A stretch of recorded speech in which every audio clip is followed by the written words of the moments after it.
Get on your knees and clean the floor if you want dinner tonight. That was the first thing my dad screamed when I stepped into the living room. No hello, no explanation. Just pure venom launched at me like I wasn't his daughter, but some unwanted burden. My mom laughed, a sharp, cold sound that sliced straight through my spine. My sister-in-law, Amber, stood behind them with her arms folded, smirking like she owned the house. My name is Lauren Parker, 29, and until that night, I still believed, naively, that my family's cruelty had limits. But I was wrong. They'd simply been waiting for the perfect moment to break me. It started with Amber accidentally spilling juice on my work uniform that morning. Then she told my parents I snapped at her. I didn't. I barely speak to her unless necessary. But my dad didn't care about truth. Amber cried fake tears. My mom comforted her, and suddenly I was the villain. So when my dad yelled, "Until you apologize to your sister-in-law, you'll live in this house like a servant," and my mom laughed, I felt something inside me go very still. Not broken. Not defeated. Still. Their eyes waited for me to explode, to defend myself, to argue. But I didn't give them what they wanted. My voice came out steady, painfully calm. "All right," I said. Inside, my chest burned. Shame, anger, disbelief, all boiling into something sharp and focused. Dad pointed to the floor with his shoe. "Good. Start with that. And don't expect breakfast tomorrow." Amber leaned in, whispering, "Smart choice, servant girl." I didn't flinch. I didn't kneel. I didn't clean the floor. I just turned, walked to my room, and closed the door behind me as quietly as if I were sealing a vault. The moment the latch clicked, I knew exactly what I was going to do. Not scream. Not fight. Not beg for dignity from people who never valued mine to begin with. That night, while they slept comfortably under the roof I helped pay for, I packed my bags with the precision of someone preparing for war. When the sun rose, my room was empty, and downstairs, my mother's scream echoed through the house. Just as the front door swung open and the family lawyer rushed in, trembling. "Ma'am," he gasped, gripping a folder. "What have you done?" My mother's scream didn't come from fear. It came from insulted pride, like she couldn't believe I dared to remove myself from their control without their permission. I could almost hear her pacing the hallway, hissing my name, expecting me to materialize the moment she snapped her fingers. Instead, she found my drawers empty, my closet cleared, my bed stripped. Gone. Silent. Unapologetic. But the real panic didn't begin until the family lawyer stepped into the living room clutching his papers like a bomb ready to detonate. Before we get there, you need to understand how we got here, how I became the family's default punching bag. Growing up, my brother, Ethan, was the golden child. Not just favored, worshipped. Straight A's, athlete, handsome, charismatic, the full package. My parents treated him like an investment that would one day pay off.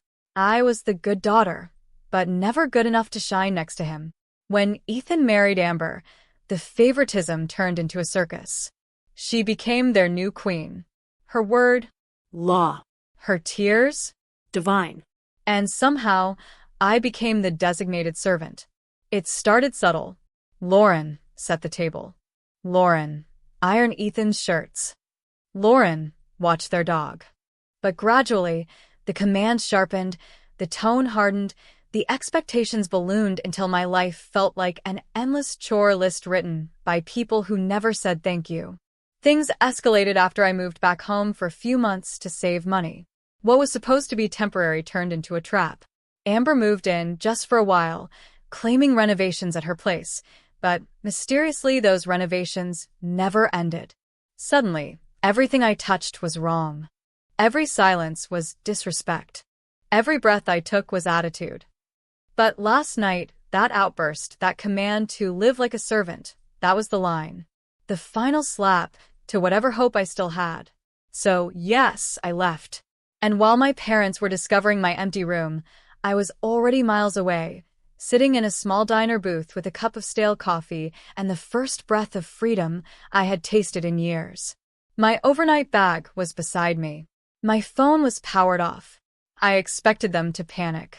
But I didn't expect the lawyer, or the folder he carried, or the words he was seconds away from unleashing. As I sat in that diner, watching rain streak down the window, my phone buzzed back to life. Not with missed calls, there were too many of those to count, but with a single text from my mom. "Come home now. You don't understand what you've done." I stared at it, confused but not concerned. What could I have done by leaving? I wasn't their property. I wasn't legally required to stay. I wasn't even the one causing the conflict. But then another message came through, this time from an unknown number. "Miss Parker, this is Attorney Harris. Please contact me immediately regarding your parents' home." My stomach tightened. What did their home have to do with me? That question was already unraveling inside my parents' living room as Attorney Harris stood there trembling, my father pacing like a caged animal, my mother in hysterics, and Amber gripping Ethan's arm as if bracing for impact. "What did she take?" my father barked. "Tell me she didn't touch anything in the safe." "She didn't take anything," the lawyer stammered. "That's not the issue." "Then what is?" Amber snapped. "Why are you here at 7 in the morning? We're dealing with a family crisis." She ran away like a spoiled brat. The lawyer cut her off, clearing his throat. "This isn't about Lauren's behavior. This is about the house." My father froze mid-step. "What about the house?" Harris opened the folder. 6 years ago, when you refinanced, your income didn't meet the bank's updated requirements. They needed a secondary contributor. According to the documents, you listed Lauren as a co-owner. Amber's face drained of color. My father's jaw moved, but no words came out. My mother clutched her chest like someone had punched her. Ethan was the first to speak. "That's impossible. Why would she be on the deed?" "She earned the qualifying income at the time," Harris said. "The bank required it. Without her, the mortgage wouldn't have been approved." Silence. Then pure panic. My father flung his hands in the air. "So, because she stomped out like a child, the bank is going to what? Take the house?" "Worse," the lawyer whispered. "Any major household decisions now require her signature, including the refinancing you planned for next week." Shock rippled through the room. Back in the diner, my phone buzzed again. My dad was calling. And this time I answered. My father didn't even say hello. The moment I picked up, his voice exploded through the speaker, raw and furious. "Lauren, get your selfish ass back home right now. Do you have any idea what you've done?" I held the phone calmly between my fingers, staring at the diner's flickering neon sign reflected in my coffee. "What I've done?" I said softly. "Dad, I just left the house. That's all." "That's all," he barked. "Without you, the refinancing can't go through. We need this approved by Friday. You've jeopardized everything." There it was. Not worry for me. Not concern. Not love. Money. Control. Benefit. Amber's shrill voice suddenly shrieked in the background. "Put it on speaker. Put it on speaker, Tom." My dad must have obeyed, because the next thing I heard was a chorus of frantic, overlapping voices. "Amber, you're ruining our lives." My mom, "Lauren, stop being dramatic and come back." "Ethan, just sign the damn papers." My dad, "This house is our legacy. Don't you dare walk away." Their demands crashed over each other like a wave of entitlement, so loud I had to hold the phone away from my ear. I felt the tension rising in my chest, not fear, not guilt, but a cold, expanding clarity. "Oh, I see," I murmured. "So now my existence matters." "Don't be smart," Amber snapped. "You're only on the deed because they helped you when you were broke. The least you can do is sign." I laughed. Quietly, bitterly. "Amber, you've treated me like a servant for months." "That's because you act like one," she shot back. For a moment, the diner noise faded. The world faded. Everything inside me cracked open. My voice came out level. Too level. "So, let me get this straight. You want me to drive back to the house you all humiliated me in, apologize to the woman who spilled juice on me and then lied about it, and sign a document so you can keep living comfortably while I'm treated like a burden?" Ethan finished. "Just come home. Stop being childish. Childish. That word sliced deeper than any insult. I inhaled slowly. Dad turned the lawyer toward the phone. What? Why? Because I want him to hear me clearly. There was a shuffle. I leaned in, every syllable razor sharp. I'm not. Signing. Anything. A gasp tore through the room on their end.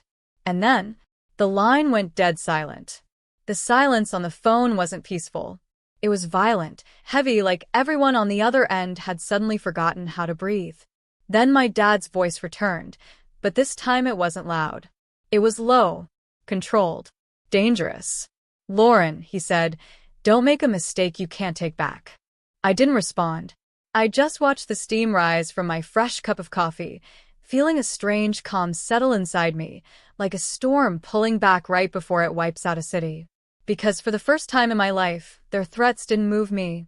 Their guilt-tripping didn't pierce me. Their disappointment didn't own me. I wasn't the powerless daughter they'd conditioned me to be. I'll call you later, I said, and hung up. For a moment, I just breathed.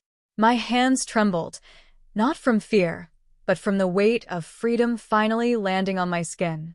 But pain lingered beneath it. Real, aching pain. I thought about the night before. My dad barking orders at me like I was hired help, my mom laughing at my humiliation, Amber telling me I acted like a servant, Ethan echoing it. All the small cruelties. All the swallowed words. All the quiet nights I cried in my room but still woke up early to help them. And now, the second they realized they needed something from me, they all suddenly wanted me back. But not as a daughter. As a signature. I ran my thumb along the edge of my coffee mug, thinking, They weren't worried about me. They were worried about the house. And that house, their shrine, their pride, their trophy, had a legal chain tied directly to me. That meant I had leverage. Real leverage. Not petty revenge. Not screaming matches. Not slashed tires or tantrums. Strategic revenge. Clean. Precise. Final. So I found a quiet corner of the diner, opened my laptop, and pulled up every document tied to the house. My name stared back at me in bold letters on the deed. Co-owner. Equal decision maker. Without my approval, nothing moved. A plan formed, sharp and elegant. I wouldn't destroy them. I would simply remove myself in a way that forced them to face the life they built without me. A life that suddenly couldn't function. And, by the time they realized what was happening, it would already be too late. Revenge didn't start with a slam of a door or a dramatic declaration. It started with an email. A calm, professional, devastating email. I drafted it carefully, every word chosen like a blade. To Attorney Harris. Subject. Co-owner decision. After thoughtful consideration, I, Lauren Parker, declined to authorize any refinancing or financial restructuring of the property located at 118 Brookshire Lane. Please inform all involved parties that any attempt to proceed without my consent will be considered fraud and addressed accordingly. I reread it twice, ensured every detail was airtight, then hit send. The weight of it, the power of it settled in my chest like warm steel. Next, I took another step, not cruel, not vengeful, just necessary. I contacted the bank. Hi, I said sweetly. I'm calling to place a co-owner freeze on the property. No transactions, no refinancing, no equity withdrawals, nothing, unless I'm physically present with ID. The representative confirmed it. Just like that, the house, my parents' palace, Amber's kingdom, Ethan's inheritance, was legally locked. No signatures, no money, no control, and they had no idea. Not yet. By noon, my phone was vibrating nonstop. 20 missed calls from Dad. 11 from Mom. 9 from Ethan. 5 from Amber, though she blocked her number each time like that'd fool me.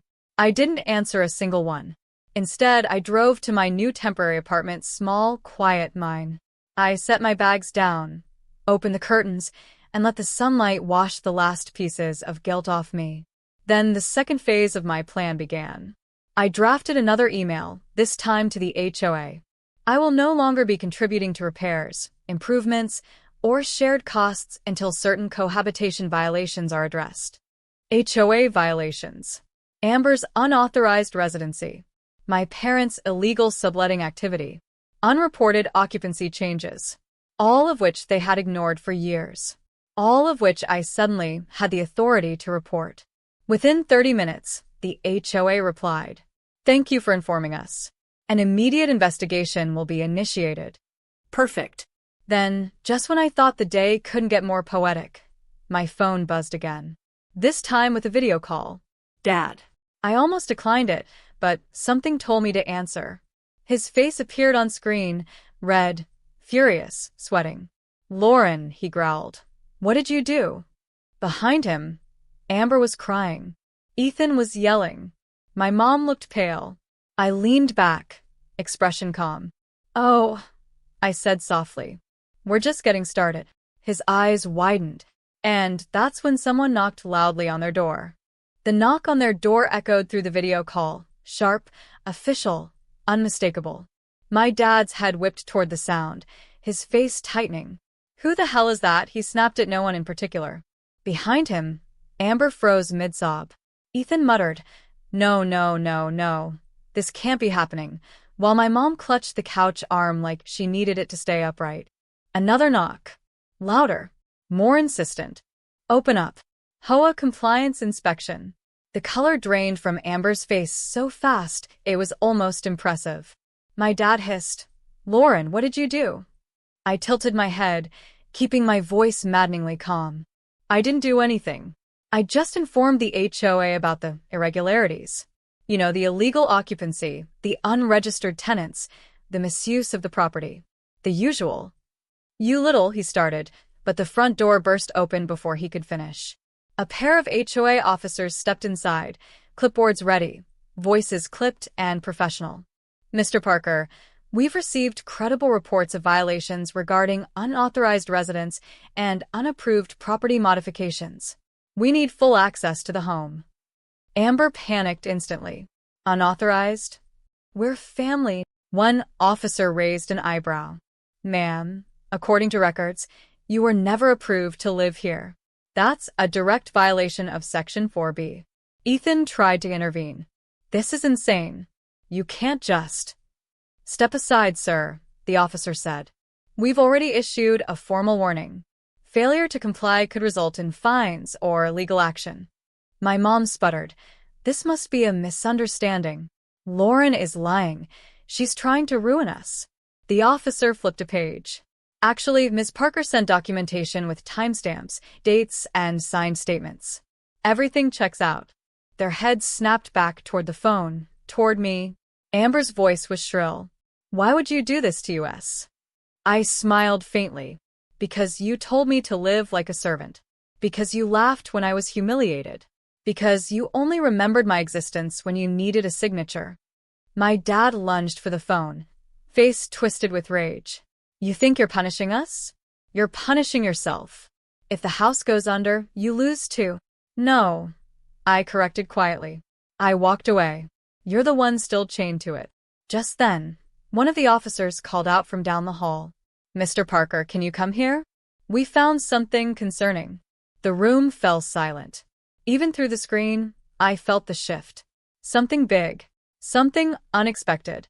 Something they weren't prepared for. "Concerning?" my dad echoed, his voice cracking in a way I had never heard before. The HOA officer motioned him down the hallway. Amber and Ethan followed, terrified shadows trailing after him. My mom stayed frozen on the couch, staring blankly at the phone screen as if trying to will me back into obedience. I stayed on the call, silent, watching. The officer pushed open the door to the basement storage room, one I hadn't seen in years. Light flicked on. Dust swirled. And then, a stack of unopened letters. Dozens of them. All addressed to me. My breath caught. The officer lifted one. "These are official notices from the county. Ma'am, according to this, your daughter Lauren is entitled to a significant inheritance from her late aunt." My mother's gasp was immediate. "That's impossible. We never received." The officer cut her off. "These notices were mailed to this address. They were never opened. Based on the timestamp, they're 6 months old." 6 months. 6 months they hid this from me. 6 months they let me scrub floors and iron shirts and swallow insults while money, my money, sat untouched in their basement. Amber's hand flew to her mouth. Ethan whispered, "Dad, what did you do?" But his eyes said he already knew. Because this wasn't an accident. My dad lunged for the letters, but the officer blocked him. "Sir, this constitutes mail tampering and withholding legal documents." My dad's voice broke. "She doesn't deserve it. We needed it more. She was living here for free." My mom sobbed, grabbing his arm. "Stop talking." My voice finally entered the room, low and cutting. "So, that's why you kept me around. Not family, just funding." All four of them turned toward the phone like I had physically stepped into the room. I continued. "The lawyer contacted me. The inheritance transfers today, directly to me. And since I'm a co-owner," their faces twisted with dread. "I'm signing the house over," I said. Amber jolted. "To who?" "To the bank," I replied. "Foreclosure is cleaner than dealing with you." My dad screamed. Ethan cursed. My mom collapsed into a chair. Amber sobbed hysterically. I ended the call. Then I walked onto the balcony of my new apartment, breathed in the quiet morning air, and finally felt Free. truly, unquestionably free.